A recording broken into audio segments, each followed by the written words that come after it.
Hello, good afternoon.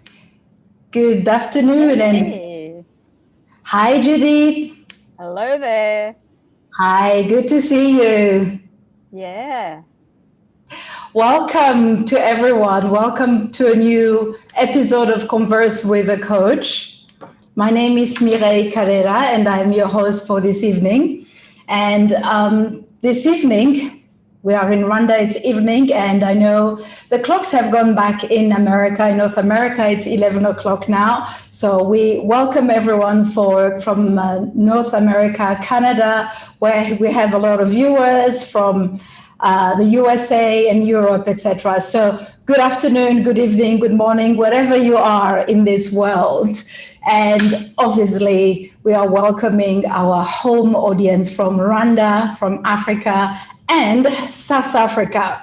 So to honor today's guest, I'm wearing a South African jewelry, which is in fact a necklace, but converted from a belt. Now, for those of you joining us for the very first time, allow me to welcome you to this episode of Converse with a Coach. If it is your first time joining us, it is a weekly show that I host together with my team at Karera Coaching Group. I am the CEO of Karera Coaching Group and also a coach. Now, Converse with a Coach exists because we really want to give an opportunity to people to have conversations with coaches like myself and our guests that we invite on a regular basis to talk about specific issues which are pertaining to, a number of issues that are quite relevant right now. And before we go into introducing our guest, I would like to ask you to subscribe to the button that you see right there on YouTube so that you can get to follow some of our episodes that we will be bringing out every Sunday. If you have missed previous episodes, there's quite a lot of things that I believe will be very helpful and relevant for this specific season that we are in right now. A few weeks ago, we hosted leaders and coaches who talked about a number of things such as how to deal with loss in hospitality, how to empower the youth in Africa or coach the youth in Africa, how to invest in women specifically in times like this, or there are many other things that we covered. So I would like for you to just hit subscribe button and also go through the episode as and when you have time, so that we can make sure that you start your week on the right foot, on the right note, which is always my hope, that you start the new week on the high note, feeling empowered, feeling lively, and ready to tackle new challenges.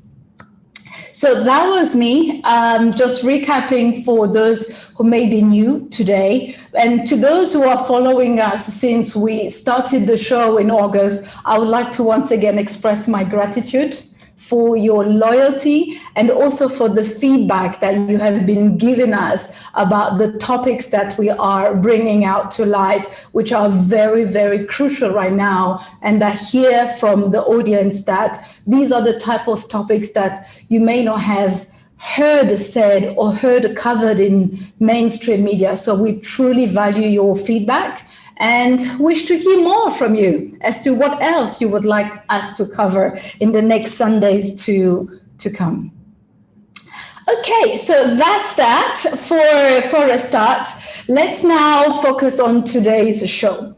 In today's episode, we have an amazing powerful coach who I esteem and highly value. Her name is Judy Janse van Rensburg from South Africa. And Judy, welcome to the show. Hi, Mireille. Thank you so much for hosting me this afternoon. It's wonderful to be here. And I know that my surname is quite a mouthful around the world.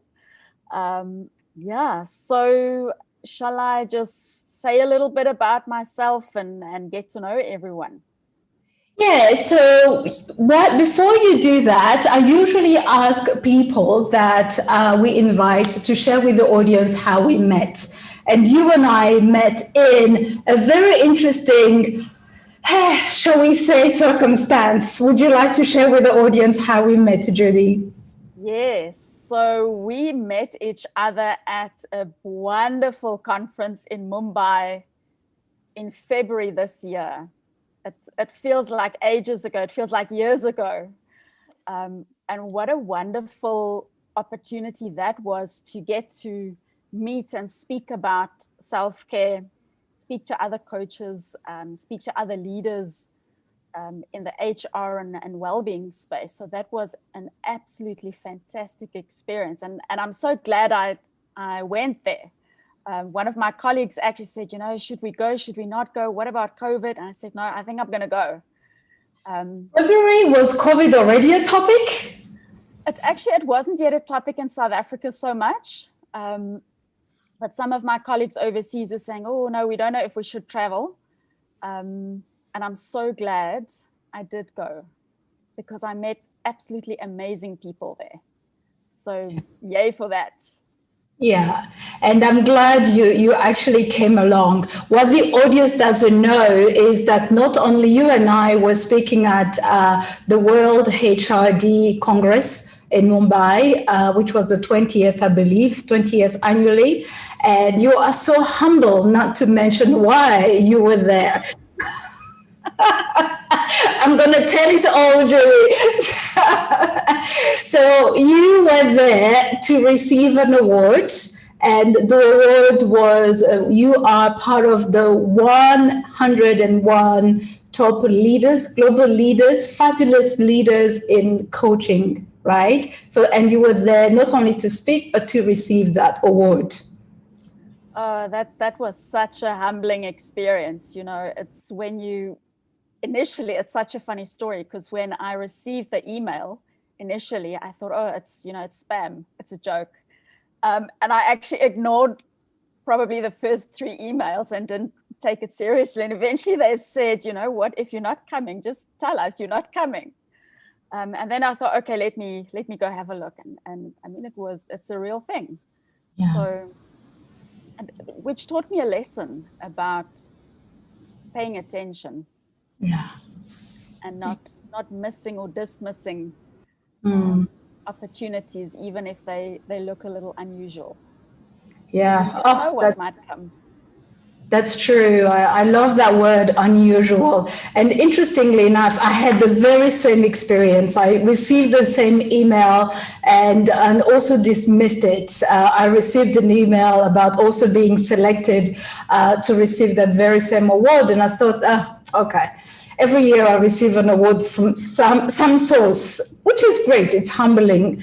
But I didn't consider it until I really took some time to go through the profiles of nominees, etc. And I thought, let's have a look. And to your, to add to what you were saying, I'm glad I did because you and I met and some of our beautiful colleagues from all around the world were there, not only to be recognized, but also to talk and share the signature messages. So I was pleased to represent Rwanda. I was the only person from Rwanda, so I'm glad that at least, I waved the flag for Rwanda there among South Africans as well. So anyway, so that's how we met on my very last international flight before COVID lockdowns. But today we're talking about something that is very important.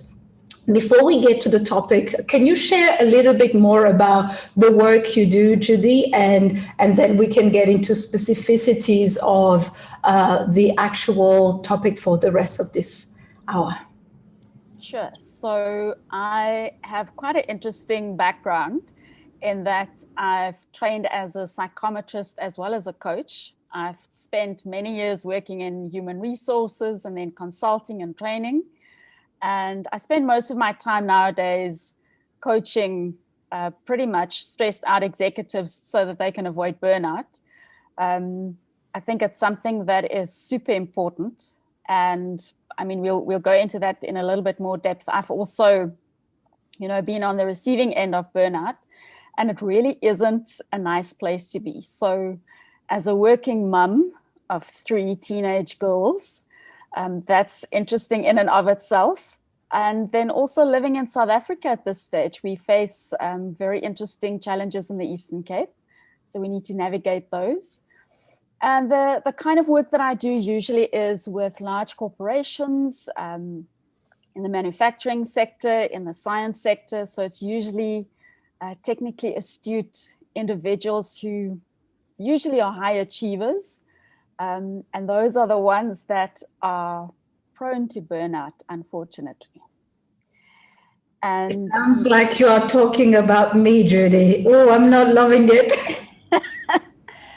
And so I'll get into 2 characters in a little bit. Shall we do that now, Mireille? Yeah, let's do that now so that it kind of sets the scene for people to understand why we chose the topic. So before I share the PowerPoint presentation, for me to have this topic covered on our show, I thought it was very timely. October was pronounced or as a month for mental health, together with, typically October is known for raising awareness for breast cancer. But with COVID, with what's happening now, many countries adopted October to be a month where we raise awareness around wellness, mentally, physically, etc. So that was really one of the things I thought it would be good to address, even though we are 1st of November today. So we're stretching the month to make sure that we cover that. And later on, I will be sharing also a personal story that leads to that. Now, here is the thing, Judy. I was so impressed by the feedback that we've been receiving about us covering this very specific issue of self-care and uncovering the superhero within you by knowing, what are your pain points and also how to rest, because so many people are exhausted, are burnt out, they don't really know how to do it. So having you on the show, and I know that you are an authority figure on this topic because that's your signature topic. I heard you many times delivering it, and I thought it's a treat for our viewers and our audience to hear you share on that.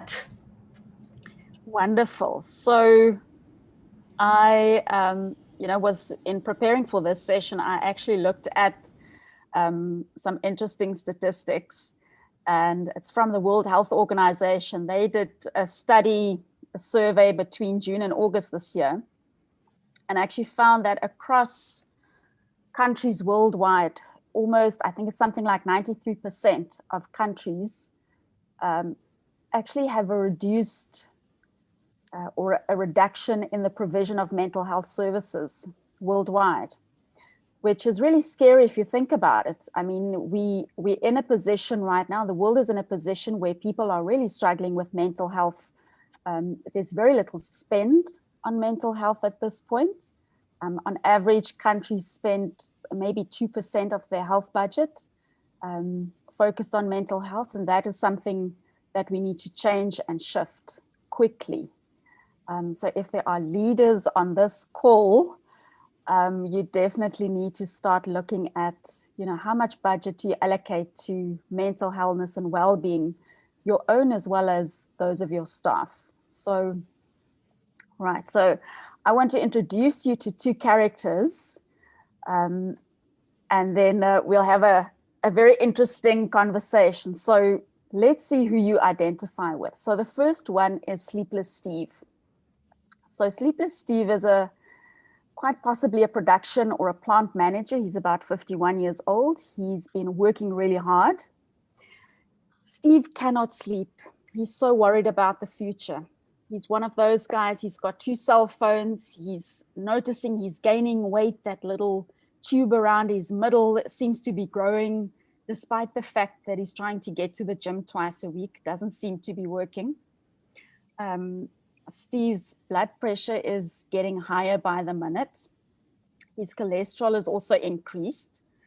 And Steve is finding that, even the last 3 weekends, he's been working as well. So 3 out of 4 weekends, Steve is working. His days are long. They're often 12 to 14 hours because there's so much to do. They've retrenched a whole bunch of people at his organization, and he needs to pick up the slack somehow. He needs to make sure COVID measures are being met and implemented. So he's having a hard time. And so Steve's way of coping or taking off the edge is that glass of whiskey every night. And over the last couple of months, that 1 glass has turned into 3 glasses by now. And that's how Steve is coping at this point. So maybe you're a sleepless Steve. You can identify with some elements of Steve. Right. And so if you're not sleepless Steve, or you can't identify with sleepless Steve, maybe you're exhausted Ella. And so Ella is a senior HR manager. She's around 46. She's got 2 kids in high school. She's got loads of family commitments. She just dealt with the restructuring of an organization, big project, super stressful. She's experiencing a lot of financial pressure because their organization is under severe financial pressure at the moment. She's worried about her own job security. She's also been in an accident recently because she's not sleeping. She's so tired. She couldn't concentrate and ended up actually making 2 accidents in the same month. And then she seems to be struggling with a persistent either cold or flu. It's not COVID. Or a bronchitis, and then she's taking a few days off, but not fully recovering. And then she comes back to work and the pressure just keeps mounting and mounting. And she's run down, and she's complaining that, I'm just so exhausted. It doesn't matter if I sleep for 12 hours, I still feel exhausted when I wake up. So I know Mireille has an interesting case study, personal story to share around exhausted Ella. Yeah, I was sharing with you earlier on that I certainly identify mostly with exhausted Ella, not in all of the ways, but working a lot. But there are some elements I've just seen now of sleepless Steve. So I do sleep a lot. I enjoy my sleep. But exhausted Ella in the sense that, using myself as a case study so that the audience can really make this relevant to them. I shared a small video earlier on. If you have not seen that, those of you watching us now or later, I would recommend for you to check out that video I shared about a story when I used to work for a multinational out of Dubai back in 2012. And here is the story that I'm submitting to the expert here, Judy. So it was in 2012, and there was reorganization, just like exhausted Ella. In the reorganization, I used to look after sales, new business sales, covering, the Middle East area out of Dubai. So Middle East and North Africa, which has a dozen of countries. Now, the operations were headquartered in Dubai, but covering, the entire continent and subdivided. We had someone in West Africa that had sort of been let go of, and I was asked to cover sub-Saharan Africa on top of North Africa and the Middle East. So I would travel a lot between Dubai and North Africa and sub-Saharan Africa. Now, in 2012 specifically, there is something that happened to me that will speak to burnout and exhaustion, which is what you will cover later. I had booked 5 days to travel from Dubai to Nigeria. And that's a 9-hour flight between Dubai and Lagos.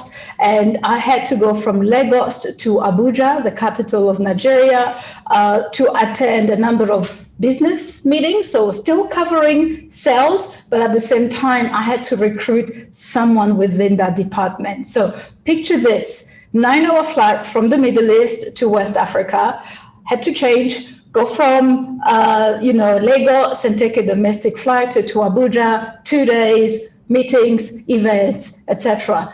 2 days later, back to Lagos, a very long list of candidates to interview, potential sales customers to interview. And then a day later, I had to fly to Ghana, Accra, the capital, to meet with a number of key clients and also run a workshop on the products that we used to sell, and not only go from Accra, but also go to a local petroleum station, a petroleum refinery that was part of our customer base. Now, that's 4 days. On the 5th day, I had to travel back from Accra, Ghana, to Dubai, 9 hours flight. And on the way back, somewhere between Africa and the Middle East, the last thing I know, I felt that something was not right. So I rose from my seat and sort of wanted to go to the bathroom. And I remember just walking towards the bathroom, and the next thing I remember, I woke up. I was literally on the floor, somewhere between business class and, the front bathroom of the aircraft. I was literally lying down. I don't know how I got there, and with an oxygen mask on my face, and a number of staff there who wanted to have the plane land immediately.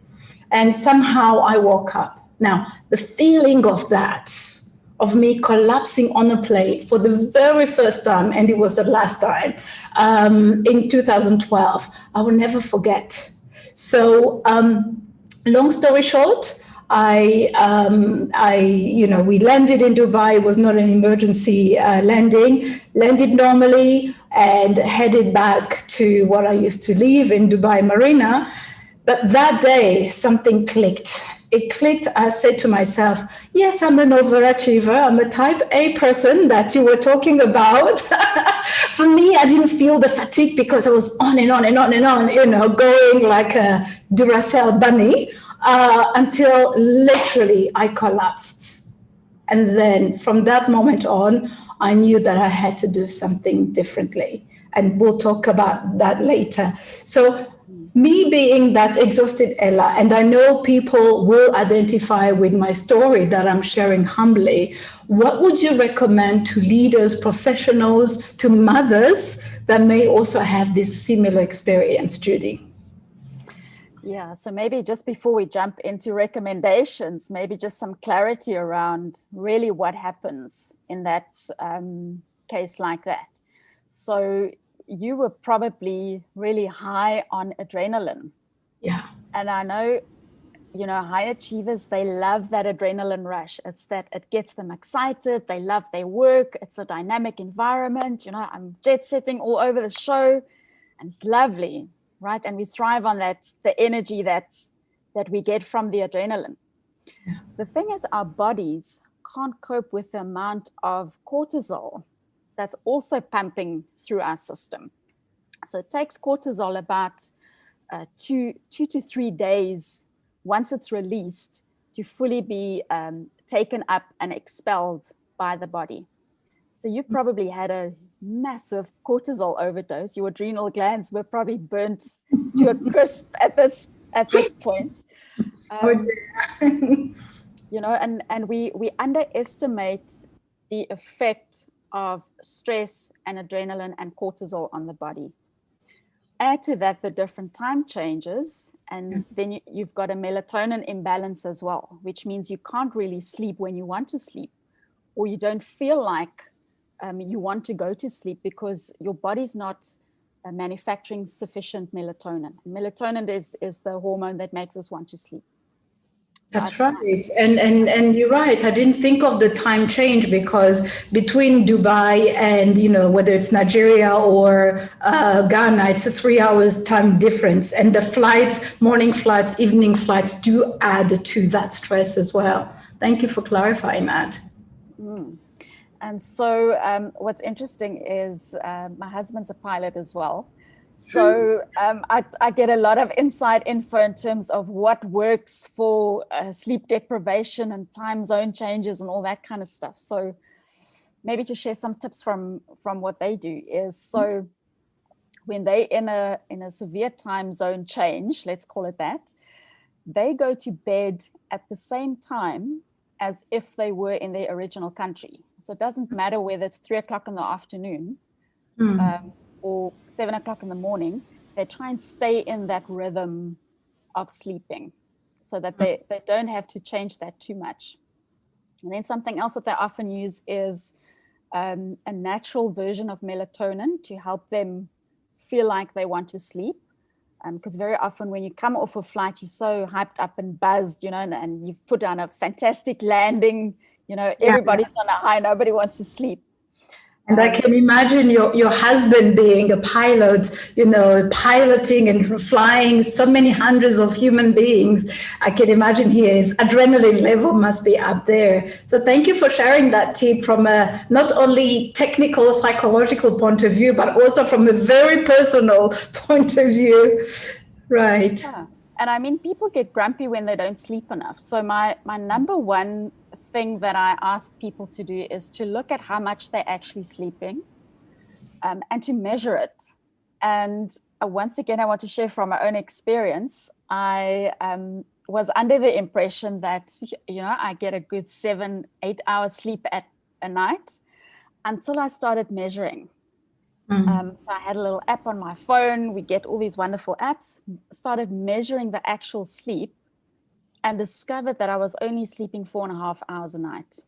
Oh my God. Which was quite shocking, because I would have a reminder on my phone to say, get ready for bed at, let's say, 10 o'clock. And then I don't know what I'm doing. 2 hours later, I'm still not sleeping. I'm still faffing about and doing things. And I just quickly want to check this one email, as so many of us do. And then you get sucked into, but let me just check if that report came in.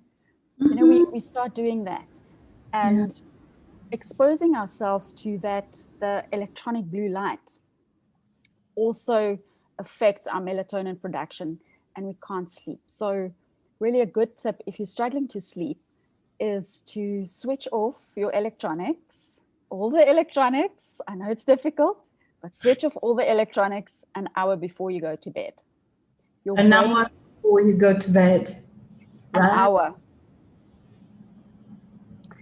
I know the temptation is there to just quickly check something, but you've got to be disciplined with yourself to get a good night's rest and quality sleep. It's not so much, I know a lot of people say it needs to be the number of hours. I feel it's the quality that's more important. So you may have 7 hours of not restful sleep, which will not help you whatsoever, but get good quality, even if it's 6 hours, good quality sleep, right? Stay away from the caffeine. We all know this, but we don't do it. Mireille is taking a sip of something. Why are you telling my business today?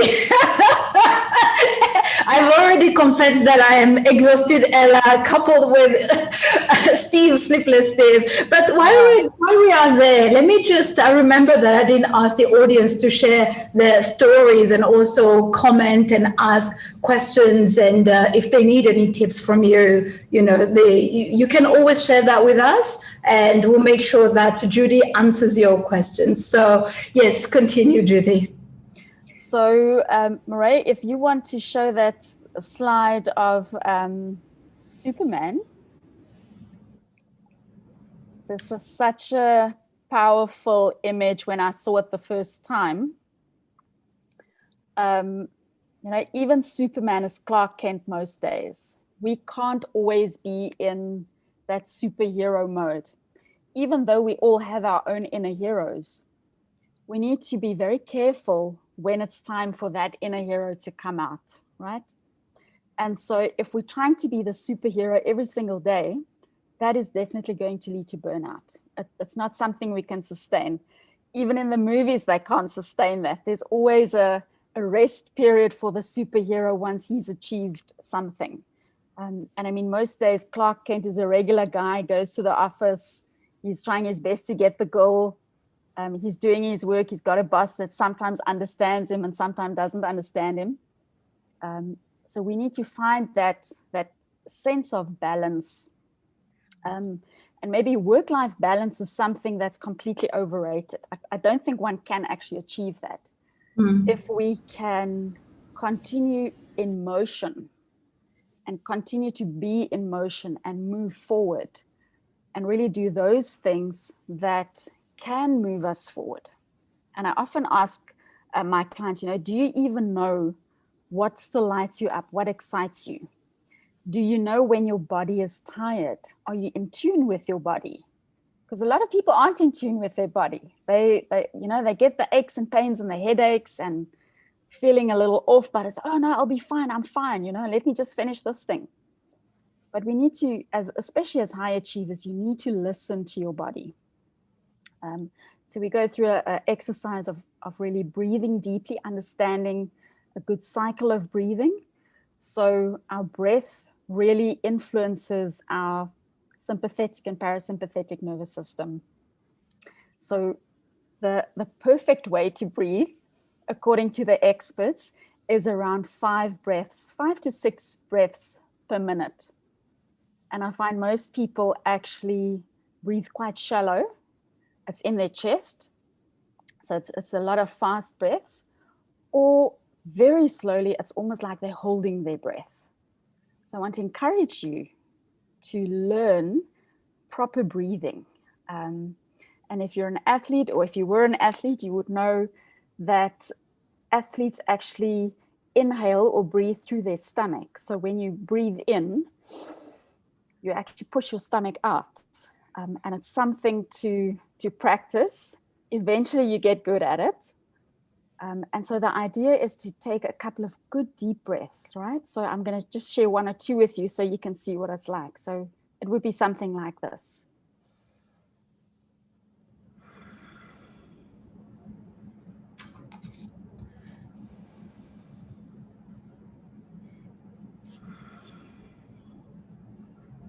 So if you're breathing in that kind of fashion, you would be relaxing your body and releasing relaxing hormones.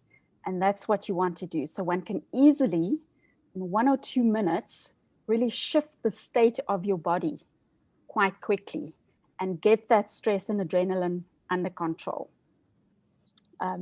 So that's the 2 things, sleep well, breathe properly. So I wanted to just quickly share with you also the difference between self-care and personal care, because I think there's a big misconception. And in the slide that's on there, it's so powerful. If we don't take care of ourselves, we will burn out. So it means that in order for us to take care of ourselves, we need to just take a step back. Sometimes it's take a few steps back. Sometimes you need to take a little bit of a sabbatical even, right? And allow yourself the space to rest and reflect and let your rest and digest system kick in, right? Because we don't often do that because we're on go all the time. So it's necessary for us to plan those days, those times, those weeks when we will be resting, when we will take a break. It's the number one thing I find when people are planning their year. They plan all the things that they're going to do. They fill up that calendar, they pack it full of stuff. But they don't plan for the breakaways and the time to rest. And so that's something I flipped on its head, and I ask all my clients, start first. When you're starting to plan for the year ahead, and you're wanting to take really good care of yourself, plan your downtime first. Then map around all the things you want to do, right? because once that calendar is full, you probably won't make the time to take time off. I know this from experience. I'm a guilty party in that myself. So that for me is a lifelong lesson. So the difference between self-care and personal care really is, if we think about personal care, that's the typical hair, makeup, all the stuff we see on the outside, right? The media and the cosmetic houses really tell us all about, oh, self-care is looking so pretty and bubble baths and hot chocolate. Mm-hmm. That could be part of it. I'm not knocking that, but that's the external stuff. The proper self-care really is an inside job. And the definition really of proper self-care, and this is where it gets a bit more serious, is it's the ability of individuals and families and communities to promote health, to maintain good health, and to prevent disease. That's really what self-care is about. So we need to take care of ourselves, our body, mind, spirit, everything. And why are we doing this? We're doing this so that we can cope with illness and disability. And we can either do this on our own or with the help of a healthcare professional. And I mean, healthcare professionals at such a broad range. It might be your GP, it could be a coach, it could be a psychologist. I know in South Africa, very few people really go see a psychologist because there's such a lot of stigma around mental health. And people don't want to admit that they are seeking help.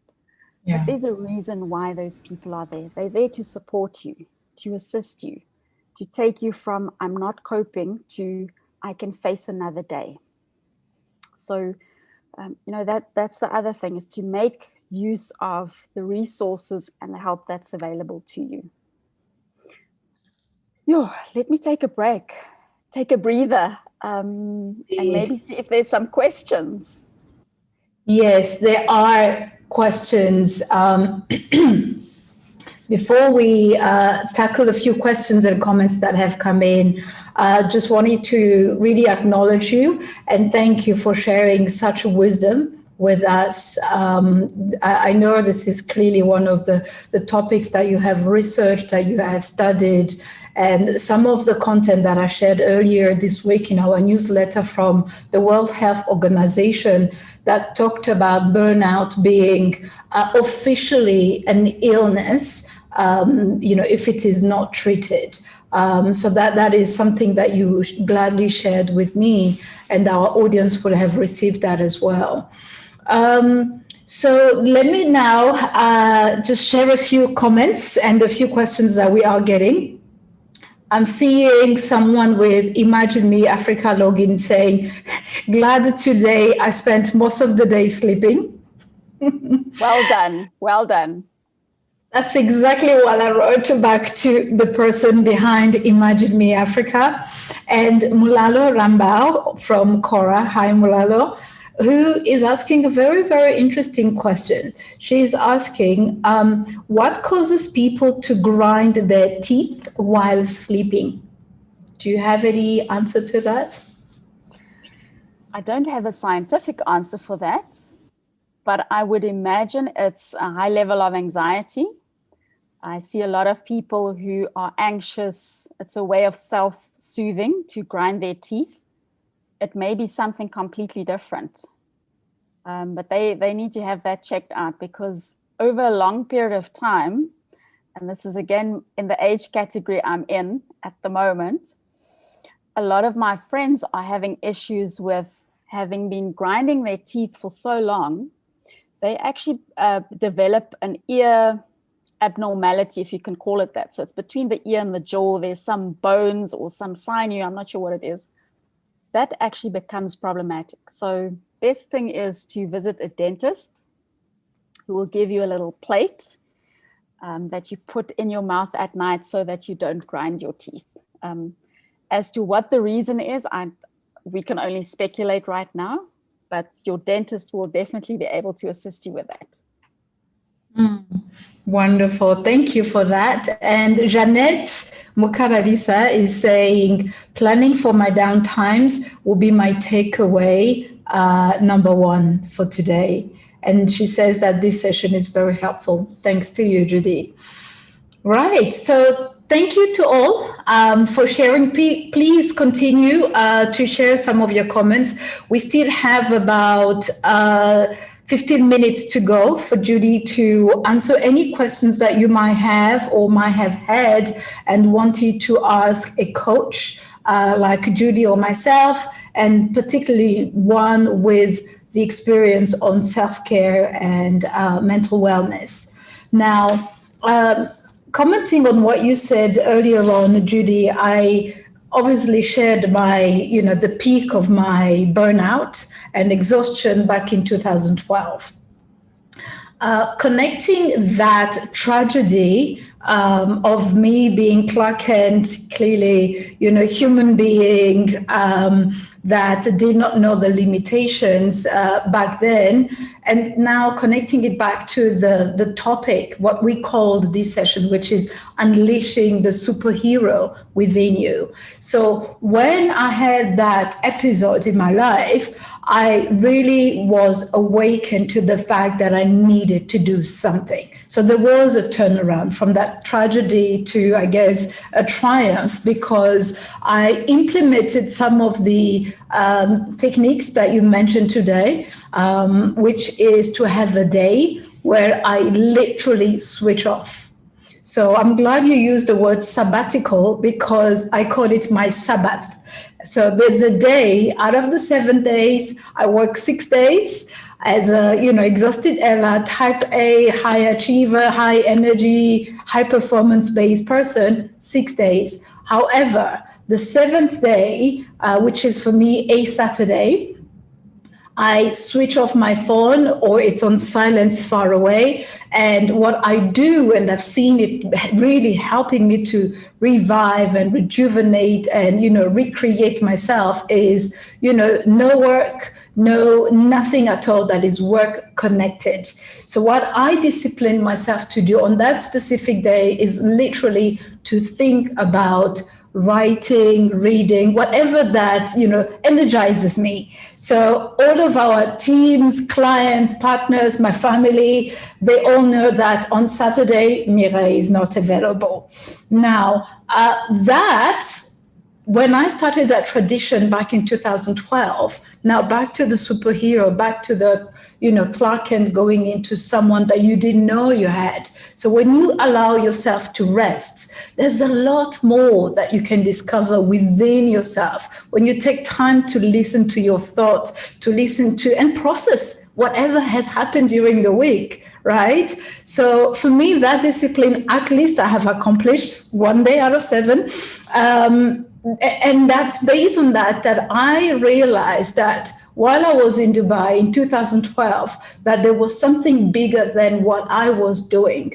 So that's when I realized that, in fact, I think my purpose is to come back to Africa and do something in Africa.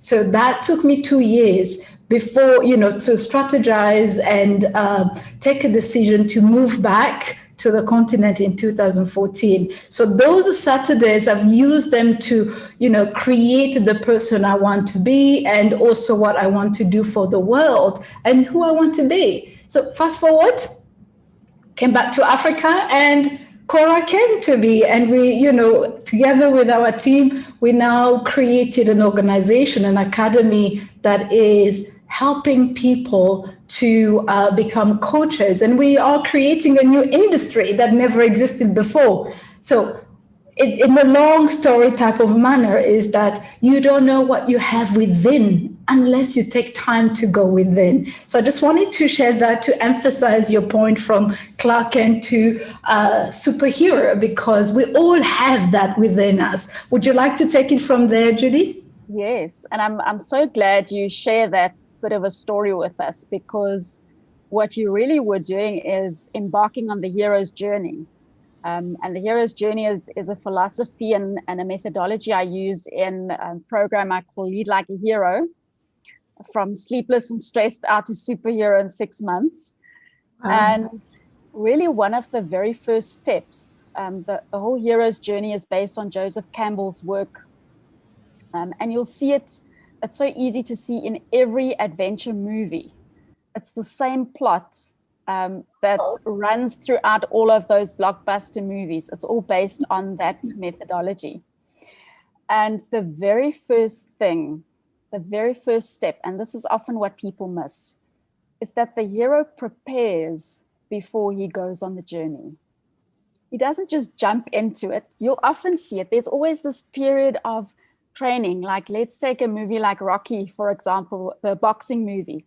There's months of preparation before he gets to this big climatic, dramatic scene at the end, right? There's always, in all of these movies, there's some sort of a warrior that goes off to a school, that gets mentored by someone before they actually take the official journey that takes them to a new level. And, you know, it's the same with us in life. We need to prepare. And as Mireille so beautifully said, we need to go within. And a lot of us don't go within. A lot of us don't know who we are anymore. Yeah, if you've been in leadership role for a long time, you kind of get used to a certain way of doing. And as time goes by, we kind of forget who we are, and we forget, you know, why am I still doing this stuff? Why did I get involved in this? And do I still want to be doing it? You know, so those are the kind of self-care questions we need to start asking ourselves. You know, who am I? How do I want to show up on a daily basis? Do I still love this? You know, how have my values changed? I'm a big believer of living your life from a values perspective and making your decisions from your highest values. Because once those are clear, and this is also something I teach in Lead Like a Hero, is once you are super clear on your values, it becomes so much easier to make really good decisions. Then you don't have to stay awake at night wondering what you're going to do, because the decisions become clearer. I'm not saying the decisions are easy, because some decisions just aren't easy, but they do become clear. Yeah. And really, that's what I wish for you. Yeah, thank you. And particularly during COVID, you know, decisions become even harder to make because, you know, you can go either way, you know, good or bad. Thank you for sharing your perspective on what you do with leaders. So I believe that everyone is a leader. And I know that while we may put on the hats of talking to corporate leaders or leaders in the government, etc., we may miss out leaders at home. I love what my colleagues in South Africa say these days. I think executive at home, so the moms at home, they are, prone to exhaustion, prone to burnout. But we don't realize that because we think that, it's natural for a woman to rise up at 4 o'clock in the morning, be the first one up and the last one up. But the body has, it takes a toll on the body to do whatever that is required of the woman to do that. And I know now there are men who are stay-at-home executive at home as well. Would you like to say something to, the superheroes that are raising children at home, particularly now that, even leaders in the corporate, have to even teach at home with COVID and restrictions? Could you share a perspective on that, Judy? Sure. I think it's important for them, those executives and those leaders, to remember that the most important person that you need to lead is first yourself. The self-leadership is critical. And then also you cannot serve from an empty cup. You have to make sure that your cup is full. Your cup must be full first before you serve others. Believe me, as a mother, I know you cannot serve when you're running on empty. You can't take care of your family if you're running on empty. I've been in that space where I woke up one morning and I couldn't get out of bed for 2 days. I was just thoroughly burnt out. And making sure that your cup is full, or that your own cup is full, means you need to set boundaries. solid boundaries in place. Not say yes to everything. You need to start saying no. It's another thing I teach on. We go into this in a lot of depth. Is what are you saying no to? What should you say no to?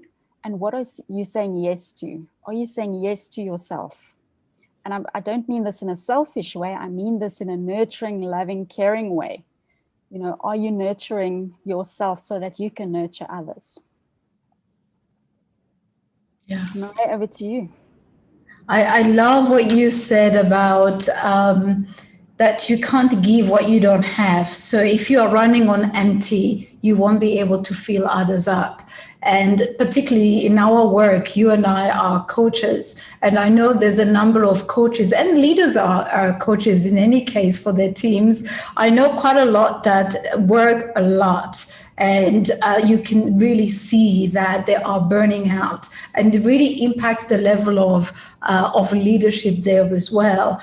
I know now from that episode I was sharing that whenever I know that I am exhausted or I am almost burning out, there is a level that I hit in my behavior. So I teach psychology, I teach a little bit of that in coaching. So on a scale of 1 to 10, my level of patience in normal state is around 4 out of 10. So not typically the patient person on earth.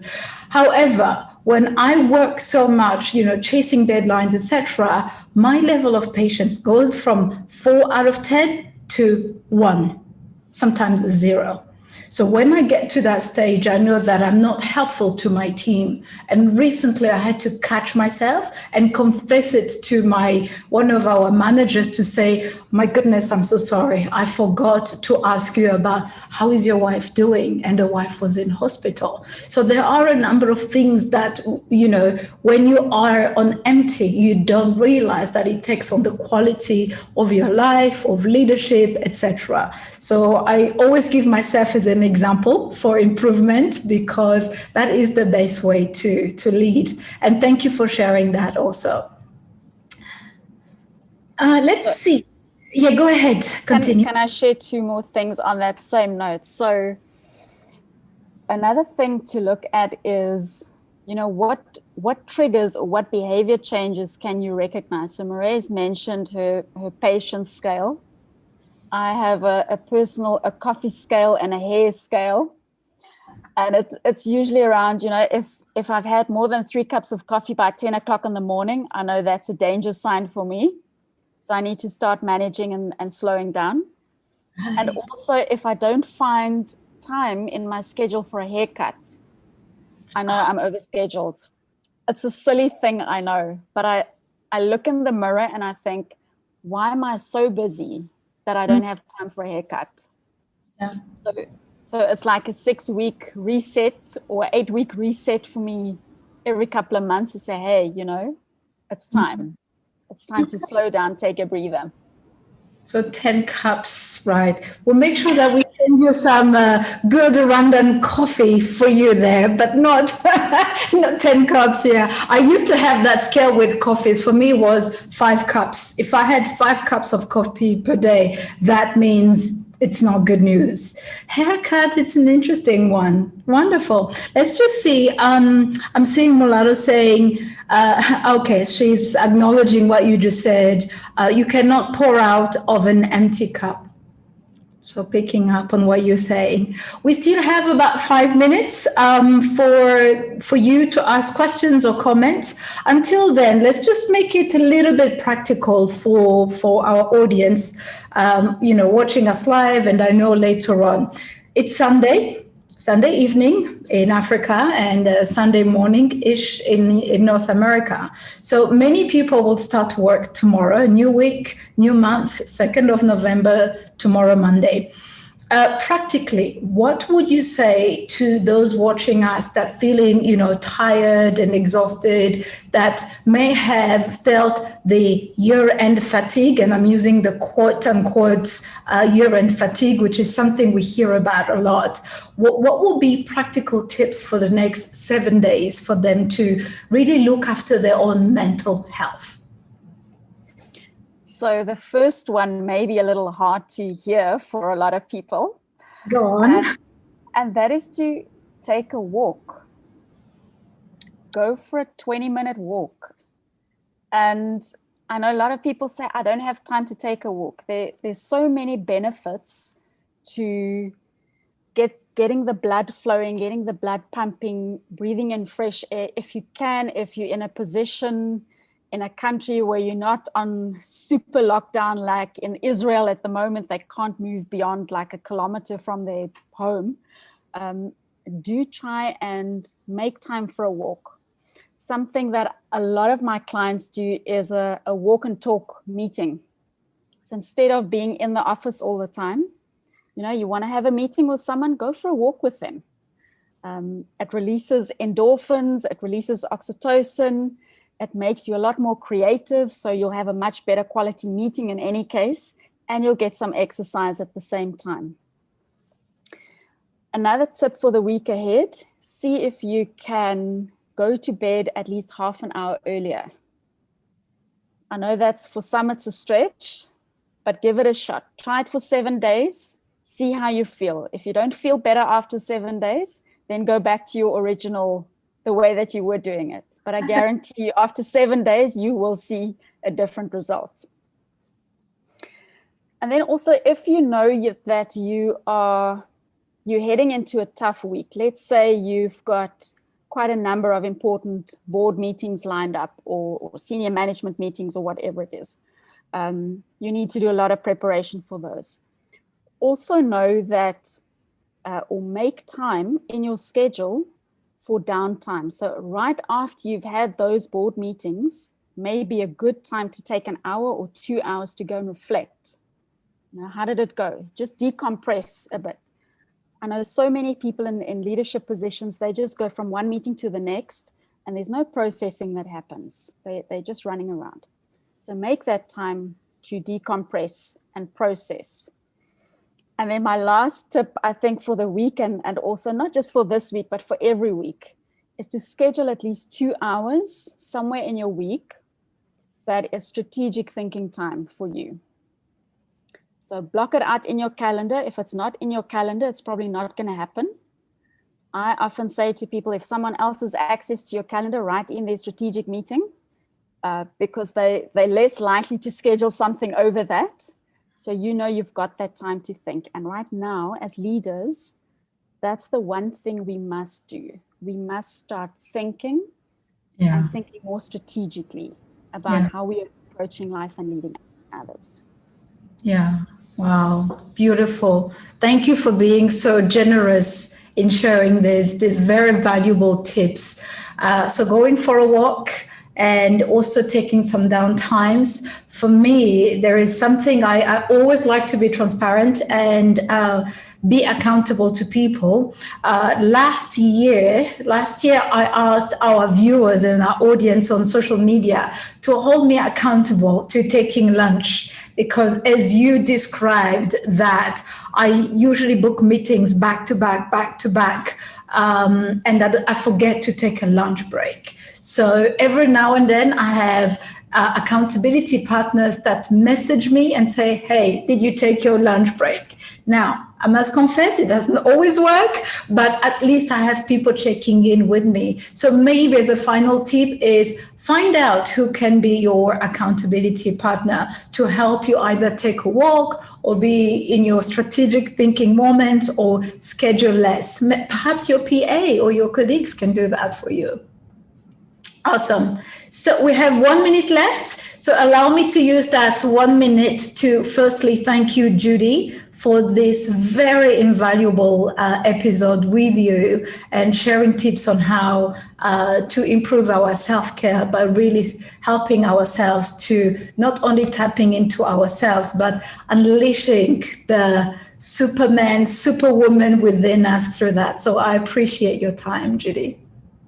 Thank you so much. It's been wonderful being here with you.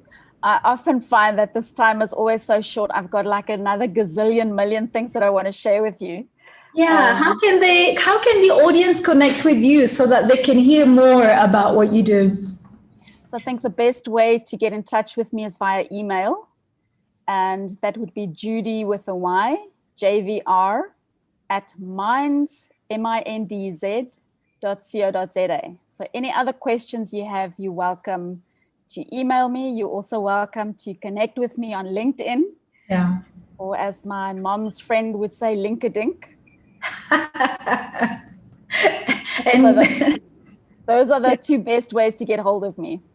On LinkedIn, wonderful. And they can also reach out to us, and we'll make sure to pass on the message to you. So thank you for that. So as we complete, let me announce the topic and the guest for next Sunday, same time. Next Sunday, we'll be joined live by Miss Charity Chandalupa, who is the chairwoman of Zambia National Commercial Bank, Zanaco, and she will be talking to us about taking your power back. So Charity is an amazing seasoned business leader in Zambia. She's from Zambia. And next Sunday, she talked to us about how you as a person, how you as a leader can take your power back if you feel that at some point, there has been some ceiling above it. So I'm inviting you to tune in. Same time, Sunday. Do remember to subscribe to this channel and also share your feedback on how this has been helpful to you. Until then, I'm saying goodbye to everyone. Bye-bye. Bye, Judy. Bye, everybody.